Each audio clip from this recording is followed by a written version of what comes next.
In this lesson, we will see together the construction of a temporal periphrase. So, of course, the question is, what is une periphrase? So, a periphrase is a figure of speech. It consists of replacing a word by its definition or by a longer but equivalent expression.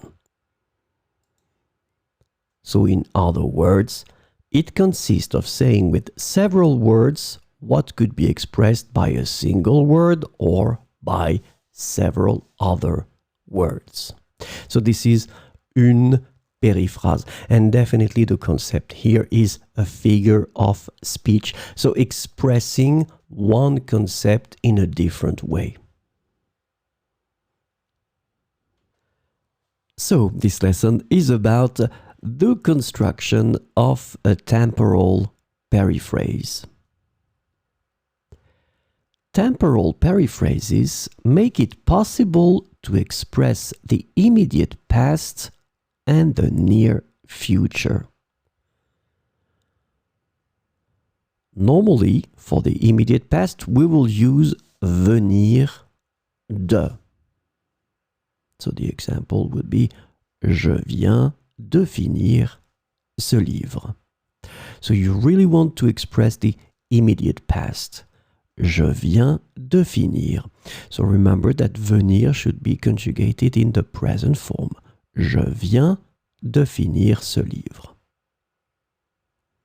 So the other possibility would be to express the near future. And in that case, we will use the verb aller. Je vais sortir ce soir. So as you can see, aller here is conjugated in the present form, je vais, and then you have your verb in the infinitive after, sortir. Je vais sortir ce soir. So remember, immediate past, venir de, je viens de finir ce livre, near future, aller. Je vais sortir ce soir.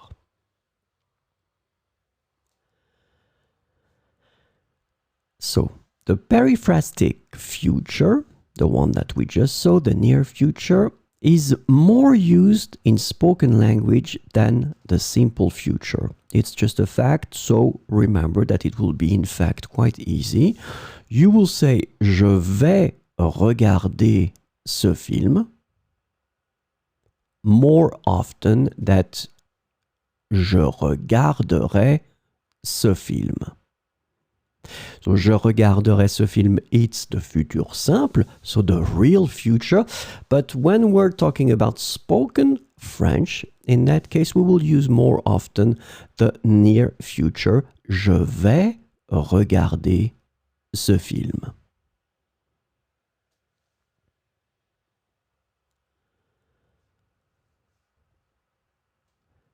The periphrastic future, the near future that we saw, can also be used in a past context.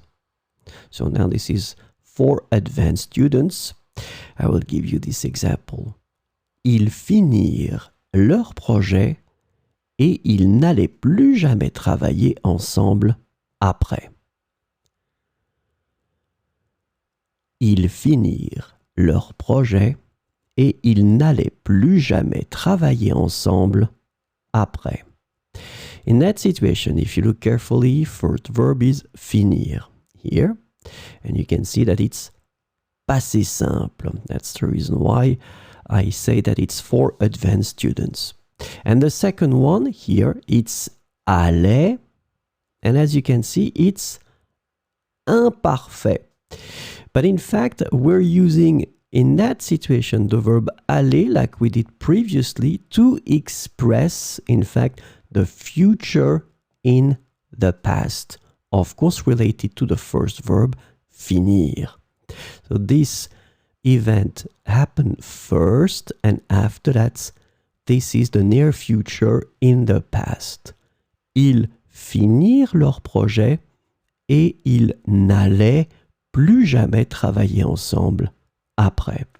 Well, this one is a bit more tricky and more advanced, but still I just wanted to introduce that because I think it's quite important to know that this near future can also be used in a past context.